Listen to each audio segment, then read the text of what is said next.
বাংলাদেশের শান্তি খুঁজতে খুঁজতে শান্তির বাপ মা মারা যাবে, শান্তি আসবে না। কারণ কি জানেন? যতক্ষণ মানুষের ইমানটাকে টন টাইট করে রাখতে পারবে না, ততক্ষণ বাংলাদেশে শান্তি বিরাজমান হতে পারে না।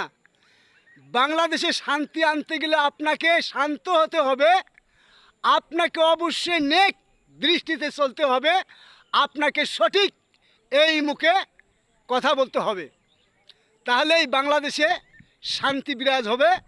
আর যদি ন্যায় নীতি, এই পবিত্র মুখে পবিত্র কথা, মরার উপরে খাড়া গাঞ্জাল, অতএব সাক্ষী তো মিথ্যা দিলেন, আবার মিথ্যা দিয়া আসামিকে ফাঁসাই দিলেন।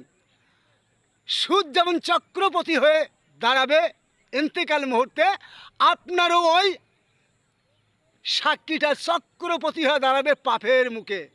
তো বন্ধুরা, যদি কথা ভালো লাগে সাপোর্ট করে যাবেন। ধন্যবাদ। আল্লাহ হাফেজ।